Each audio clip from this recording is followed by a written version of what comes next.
আসসালামু আলাইকুম। কেমন আছেন সবাই? আশা করছি ভালো আছেন। আমরাও খুব ভালো আছি। আমি চলে আসলাম আপনাদের মাঝে অনেক দিন পর।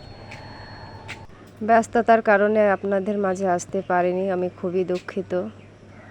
আর এই যে দেখুন, সকাল সকাল আমি আমার উঠোন বাগানটা একটু ঘুরিয়ে আপনাদের দেখাচ্ছি। ফুলগুলো খুব সুন্দর লাগছে। আর এই যে গাছের গাছের গোড়ায় কত আগাছাও হয়েছে, সময় পায় না পরিষ্কার করতে। আর এইদিকে শুরু করে দিয়েছি ঝাড়ু না দিলে একটুও ভালো লাগে না, তাই সকাল সকাল আমি ঝাড়ু দিয়ে নিচ্ছি। আর দেখুন কতগুলো আবর্জনা বেরোচ্ছে, এসব আবর্জনা দেখে ভালো লাগে না, তাই একটু পরিষ্কার পরিপাটি করে নিচ্ছি। আমার ভিডিওটি ভালো লাগলে লাইক করবেন, কমেন্ট করে আপনাদের মতামতটা জানাবেন। আর বেশি ভালো লাগলে আপনারা সাবস্ক্রাইব করে পাশে থেকে যেতে পারেন।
বাড়ির সমস্ত কাজ শেষ করে চলে আসলাম। এই যে এখন বাইরে এই সবজিওয়ালা সবজি বিক্রি করতে এসেছে আমাদের বাড়ির সামনে দিয়ে, ভ্যানে করে সবজি বিক্রি করে বেড়াচ্ছে। আর এই মুহূর্তে আমি বাইরে এসেছি, আর এই যে কিছু সবজি কিনে নিচ্ছি। টাটকা টাটকা সবজি, কত সুন্দর সবুজ কালার সবজি দেখুন। এরকম টাটকা সবজি পেলে কার কেনা খুশি হয়। আর এই যে দেখুন কিছু সবজি কিনে নিলাম, তারপরে আমি চলে যাব বাড়িতে।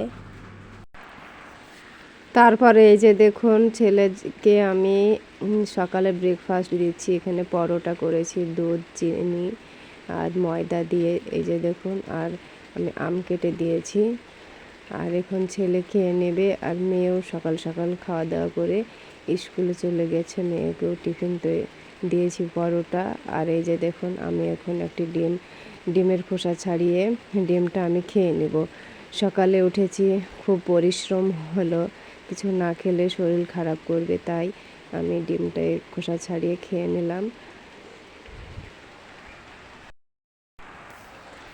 তারপরে আমি একটি কলাও আমি খোসা ছাড়িয়ে খেয়ে নেব। আর এই যে কলাটাও বেশি পেকে গিয়েছিল, তাই খেয়ে নিচ্ছি। আর কলার খোসা কেউ ফেলে দেবেন না, কলার খোসা অনেক উপকারী। কলার খোসা ভিজিয়ে 3 দিন রেখে দিলে তারপরে গাছের গোড়ায় দিলে প্রতিটা গাছে উপকার আসে।